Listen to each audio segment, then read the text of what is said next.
Hello everyone, Gayatri ma'am की class में आपका स्वागत है। मैं हूँ आपकी गायत्री मैम।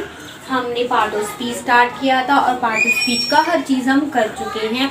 अब जब हम टेंस करेंगे तो हमारे पार्ट ऑफ स्पीच का हर चीज़ इसमें काम आएगा। हमें उसकी हेल्प लेनी होगी। अगर आपने मेरी पिछली वीडियोस देखी है तो आपको टेंस बहुत अच्छे से समझ में आएंगे, और अगर नहीं देखी है तो भी मैं कोशिश करूँगी कि ये समझा सकूँ। आज का हमारा टॉपिक है टेंस। टेंस क्या होती है? टेंस हमारा होता है काल। काल मतलब जो हमारा समय है, जो हमारा समय है वही काल है। जब हमारा ये ब्रह्मांड बना तो सृष्टि की रचना हुई तो हमारे त्रिकाल थे। हमारे तीन देवताओं ने त्रिकाल का निर्माण किया, इसीलिए हमारे काल केवल 3 होते हैं, 4 नहीं होते। आपने सुना होगा त्रिदेव, सुना होगा त्रिकाल, सुना होगा, लेकिन 4 काल और 4 देव नहीं सुनोगे। त्रिदेव की वजह से हमने 3 काल सजेस्ट किए। वो है हमारे प्रेजेंट, पास्ट, फ्यूचर, यानी कि हमारा वर्तमान काल, भूतकाल और भविष्य काल। यानी कि जो वर्तमान में है, जो मैं अभी आपसे बात कर रही हूँ, ये हो गया वर्तमान काल।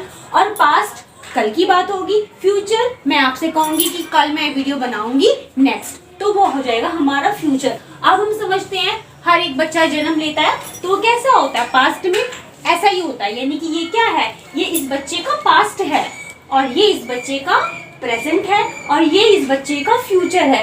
यानी कि ये तीनों कालों में हमें जीना होता है। इन तीनों कालों में जी के ही हम अपना भविष्य बना सकते हैं। लेकिन ये हमें, अब हम तीनों कालों में जीना है तो हमें उस तरह से बोलना आना चाहिए। हमें हिंदी बोलनी आनी चाहिए, हमें इंग्लिश बोलनी आनी चाहिए। हिंदी हमें बोलनी आनी चाहिए क्योंकि वो हमारी मातृभाषा है, और इंग्लिश भी आनी चाहिए। हम बचपन से सीख रहे हैं टेंस को, लेकिन क्या होता है, टेंस हम भूल जाते हैं, क्योंकि ये टेंस हमारे 12 होते हैं। एक्चुअली 12 नहीं होते हैं, ये हमारे 4 होते हैं, बाकी सब इसी का रूप है।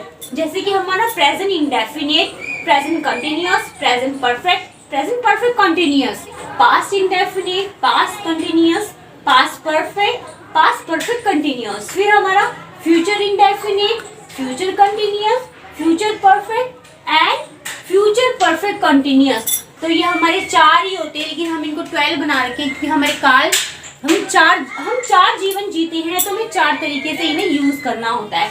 तो आज हम सिर्फ इंडेफिनिट सीखेंगे। क्यों सीखेंगे? क्योंकि हम बचपन से यही गलती करते आ रहे हैं। हमने सोचा क्यों ना हम 12 के 12 टेंस एक ही दिन कर लेते हैं, या हम ये 4 के 4 एक ही दिन करते, क्योंकि हमें तो ये ज्यादा लगता है। एक बच्चे ने मुझे कहा, मैम मुझे ना 5 डेज के अंदर ये सारे टेंस सीखने हैं, मैं पूरी मेहनत करने को तैयार हूँ, लेकिन ये संभव नहीं है।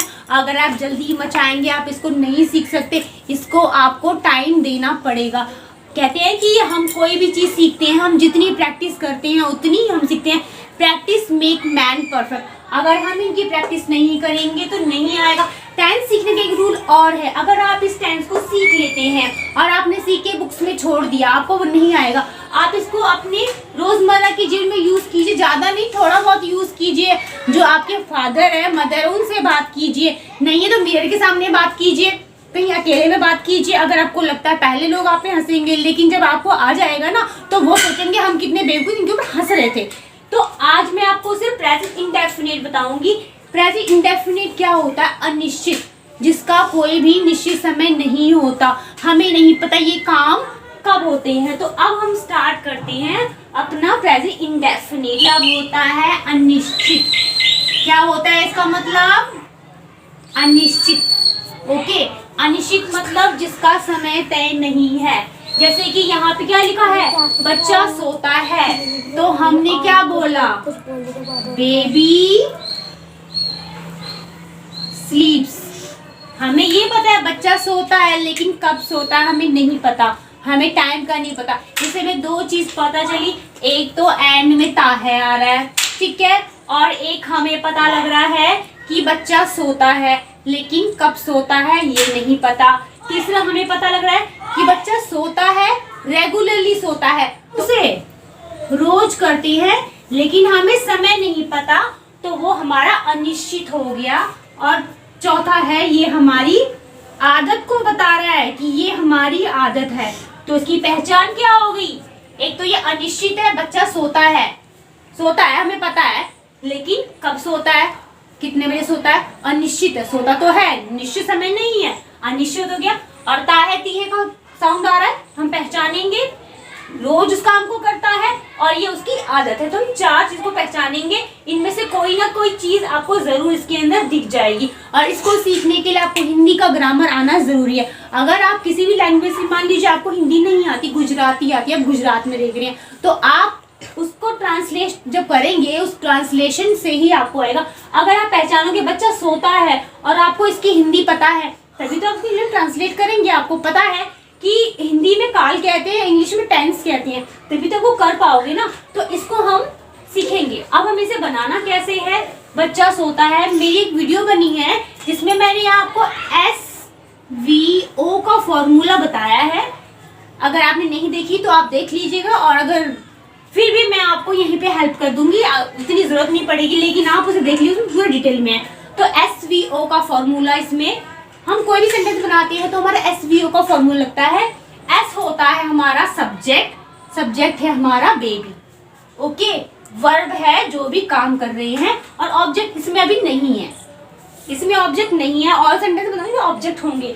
तो इसमें हमारा SVO का फॉर्मूला लगता है। और दूसरा क्या होता है? जो हमारे सिंगुलर सब्जेक्ट हैं, अब मैं आपको बताती हूँ जरा।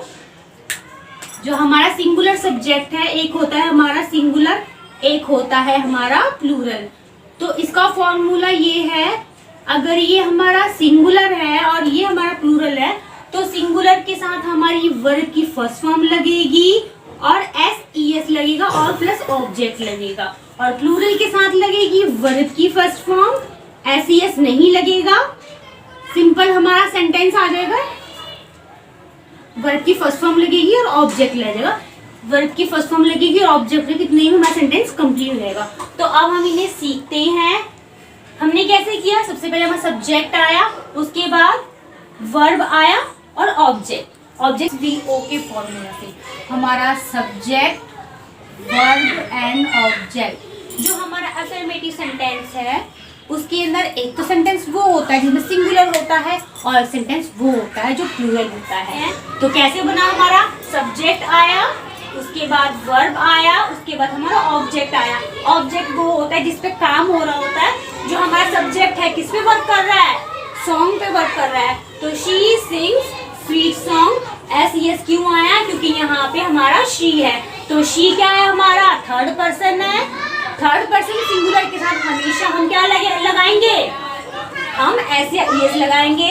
लेकिन जब हमारे जो प्लूरल्स होंगे, प्लूरल्स हम SES को नहीं लगाएंगे, उनको हम ऐसे ही लिखेंगे। हमारा मैं प्रतिदिन स्कूल जाती हूँ, तो यहाँ पे I जो है हमारा क्या है? प्लूरल माना जाता है, और U भी हमारा प्लूरल माना जाता है।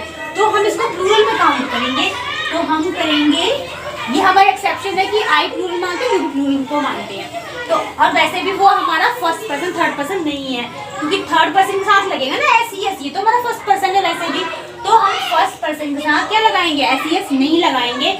तो हमने सिंपल सा लिखा I go to school daily.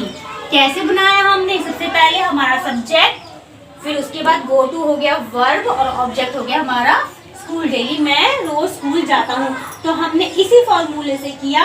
और हमारे सिंगुलर हैं, यानी कि थर्ड पर्सन सिंगुलर के साथ हम SES लगाएंगे। सब्जेक्ट, वर्ब की फर्स्ट फॉर्म, SES और हमारा ऑब्जेक्ट। ये हमारा सिंगुलर के लिए है, और प्लूरल के लिए हमारा सब्जेक्ट, वर्ब की फर्स्ट फॉर्म, ऑब्जेक्ट, SES नहीं आएगा। कुछ बच्चे कहेंगे मैम हमें थर्ड फॉर्म नहीं पता, थर्ड पर्सन नहीं पता। थर्ड पर्सन कौन से होते हैं? थर्ड पर्सन होते हैं he, she, it, name of the person, या काउ, डॉग, या कोई भी नाम हो, एक अकेला। जो अकेला होगा, अकेले सिंगुलर में SES लगाएंगे, और अगर ज्यादा होगा, एक से ज्यादा होगा प्लूरल, तो प्लूरल वालों को हम SES नहीं लगाएंगे, जैसे कि हमने किया। ये हमारा एक्सेप्शन है कि I प्लूरल में माना जाता है, तो हमने यहाँ पर ES नहीं लगाया, लेकिन हमने ES यहाँ लगाया क्योंकि ये हमारा थर्ड पर्सन सिंगुलर है और अकेला है। ठीक है, तो ये आपको समझ में आ गया? Yes ma'am. अब हम चलते हैं नेगेटिव सेंटेंस पे। अब नेगेटिव सेंटेंस में भी यही हमारे रूल रहते हैं, सेम रूल रहते हैं, बस हमारा नोट लग जाता है। अब कैसे लग जाता है? अब हम देखते हैं, इसी सेंटेंस को लेते हैं। She डज नॉट, वह मधुर गीत नहीं गाती है, यानी कि शी डज नॉट। अब हमने क्या किया, हमने अपने वर्ब से पहले डू या डज का यूज कर लिया। अब हमारा डू किसके साथ आएगा, डज आ जाएगा हमारा इनके साथ और डू आ जाएगा इनके साथ। यहाँ हमारा जो सेंटेंस है वो चेंज हो गया, यानी कि जब हम इसको नेगेटिव में करेंगे तो हम यहाँ पे डू या डज लगाएंगे, हमारा SES नहीं लगेगा। शी डज नॉट सिंग्स नहीं होगा, शी डज नॉट, हमारा ये डज या हमारा से उठ के यहाँ चला गया और यहाँ पे तो था ही नहीं, तो she does not sing sweet song, वह मीठा नहीं गाती है, वो मीठा नहीं गाती है। तो डज हमने नेगेटिव सेंटेंस के लिए हम बनाएंगे डू नॉट या डज नॉट का यूज करेंगे। अब हम आते हैं प्लूरल पे, तो वही सेंटेंस है I do not go to school daily, वही सेम रहा। हमने उससे पहले हमने अपनी वर्ब से पहले क्या लगा दिया, नॉट, यानी कि हमारा फॉर्मूला क्या बना, सब्जेक्ट, उसके बाद डू नॉट या डज नॉट प्लस वर्ब और उसके बाद हमारा ऑब्जेक्ट। तो ये आपको समझ में आया? Yes ma'am. और ये पता था सिंगुलर में हमारा डज लगेगा, प्लूरल में हमारा डू लगेगा। अब हम सीखते हैं इंट्रोगेटिव और डबल इंट्रोगेटिव। इंट्रोगेटिव क्या होते हैं, जो प्रश्न पूछते हैं वो होते हैं इंट्रोगेटिव।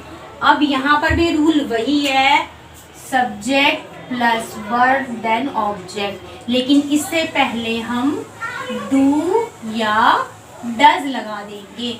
वही है, इतना मुश्किल नहीं है रूल, उसी के आगे हम डू या डज लगा देंगे, यानी कि क्या वह तुम्हारी सहायता करता है।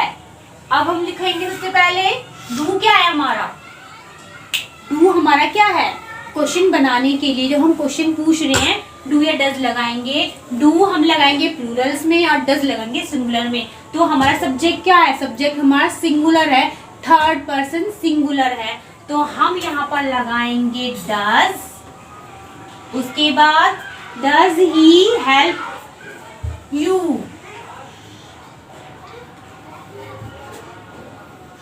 क्या वह तुम्हारी सहायता करता है, यानी कि हमने क्या किया, वही है ही हेल्प यू हो गया। ही हेल्प यू होगी, पहले हमने क्या लगा दिया, वही सेम है, सब्जेक्ट है, वर्ब है, ऑब्जेक्ट है, लेकिन हमने पहले लगा दिया डज। ओके, अब हमारा नेक्स्ट सेंटेंस प्लूरल वाला है, यानी कि दे। हम सेम करेंगे, पहले हम SVO का फॉर्मूला लगा लेते हैं। जिन बच्चों को नहीं समझ में उनके लिए मैं कर रही हूँ।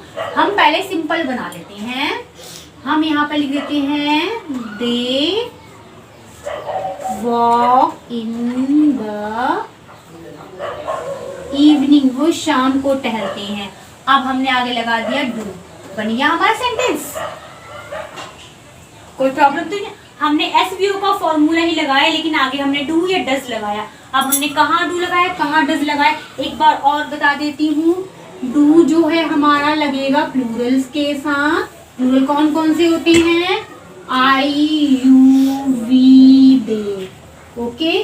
और हमारा थर्ड पर्सन सिंगुलर कौन कौन से होते हैं, उनमें लगेगा डज, यानी कि ही शी इट दे देयर दम, इनके साथ लगेगा डज, यानी डज हमारा यहाँ आ गया और डू हमारा यहाँ आ गया। तो मैंने पिछले भी बता दिया, वही सेम है, प्लूरल में हमारा डू लगेगा और सिंगुलर में हमारा डज लगेगा। तो हमने do they walk in the evening और डज ही हेल्प यू, क्या वह तुम्हारी मदद करेगा, और लास्ट में हम ये इंट्रोगेशन मार्क्स जरूर लगा देंगे। तो ये आपको समझ में आ गया। अगर आपको लगता है इंट्रोगेटिव हमें नहीं आता है तो पहले आप सिंपल सेंटेंस बना दें और बाद में डू या डज लगा दें। पहचान करें कि ये हमारा सिंगुलर है या प्लूरल है। सिंगुलर है तो डज लगा देंगे और प्लूरल है तो डू लगा देंगे, सिंपल। अब हमारा नेक्स्ट है डबल इंट्रोगेटिव। डबल इंट्रोगेटिव मतलब यहाँ पे हमारी WH फैमिली आ जाएगी। अब हम डू या डज से पहले क्या लगाएंगे, WH फैमिली को कोई भी मेंबर जो भी यहाँ पे दिख रहा होगा, वह क्या खाती है। अब मेरे बच्चे भोले भाले हैं, उन्हें नहीं आता, तो पहले सिंपल सेंटेंस बनाते हैं, यहाँ पे जगह छोड़ देते हैं। वह क्या खाती है, इंग्लिश क्या होगी ma'am, what does she eat. She eat कर दिया हमने, वह खाती है, ठीक है। हम यहाँ ऐसे लगाएंगे। अब हम लगा देंगे यहाँ पे व्हाट डज, ये वाला एस हमने यहाँ ट्रांसफर कर दिया। ओके, तो पहले ने शी ईट लिख दिया और यहाँ पर व्हाट डज शी ईट। अभी हमारा सेंटेंस बन गया। हमने एसवीओ का फॉर्मूला लगाया, यहाँ पे हमने लगाया एसवीओ का फॉर्मूला, और उससे पहले हमने रखा डज, और उससे पहले हमने अपना WH फैमिली रखा। ये इसका रूल है। Okay, yes ma'am. What does she eat, और उसके बाद हम क्वेश्चन मार्क लगा देंगे। ओके, तो पहले हमने WH फैमिली रखा, फिर डज, फिर सब्जेक्ट, फिर वर्ब, ऑब्जेक्ट। हमें ध्यान रहना चाहिए कि जब हमारा ये वाला सेंटेंस बनेगा तो हमारा एस यहाँ पर आ जाएगा, डज बन जाएगा। ठीक है, और यहाँ पर अब ये वाला करते हैं, ये प्लूरल है तो यहाँ पे डू बन जाएगा। अब इसको भी इसी तरीके से हम कर लेते हैं। अब नेक्स्ट हमारा सेंटेंस है डबल इंट्रोगेटिव भी है और नेगेटिव भी है, तो हम करेंगे पहले they not come here. Simple, they not come here, और अब लगा देंगे हम यहाँ पर वाई डू। ओके, क्या बन गया हमारा sentence? Why do they not come here? Why do they not come here. तो इस तरह से अगर आपको फॉर्मूला नहीं आता है तो अपना सिंपल बना लो। मैम क्वेश्चन मार्क लगाइए, क्वेश्चन मार्क। क्वेश्चन मार्क भी लग जाएगा। Very good student, very good. तो अगर आपको नहीं फॉर्मूला याद करना, आप बस एसवीओ का फॉर्मूला लगाइए। जब क्वेश्चन होगा तो आगे डज लगा देना। ओके, और अगर डबल इंट्रोगेटिव होगा तो आगे आप WH लगा देना। यहाँ पे WH फैमिली का कोई भी मेंबर। अगर आपको कोई क्वेश्चन पूछा जाए डू डज की निशानी क्या है, डू और डज का कोई भी क्वेश्चन हमारा बनता है तो जो भी क्वेश्चन पूछेगा वह क्या खाती है, तो हम आंसर देंगे, वो हमारा WH फैमिली का है। अगर डू डज का कोई भी होगा तो उसमें हमारा आंसर आएगा। क्वेश्चन पूछेगा तो यस या नो में आएगा, यानी क्या वह खाती है, यस या नो, क्या वह खाती है, यस या नो, तो डू डज में बनेगा। लेकिन वह क्या खाती है, वो क्यों नहीं खाती है, जब हमारा आंसर डिटेल में जाएगा तो वहाँ हमारा WH फैमिली होगा। WH फैमिली कोई भी मेंबर्स के अंदर आएगा। अब हम जरा रूल्स रेगुलेशन लिख लेते हैं ताकि हम उन्हें याद कर सकते। हो सकता है मैंने आपको जल्दी जल्दी बताया हो, आपको समझ ना आए हो, तो ये रूल्स भी आप नोट कर लीजिए।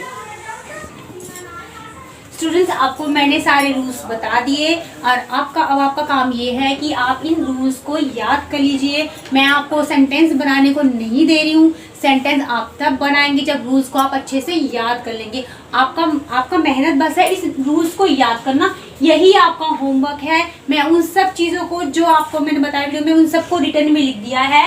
एफर्मेटिव सेंटेंस जो हमारे पॉजिटिव सेंटेंस हैं उसमें ही, शी, इट और जितने भी हमारे सिंगुलर सब्जेक्ट हैं उनके साथ हम वर्ब की फर्स्ट फॉर्म और एस का प्रयोग करेंगे।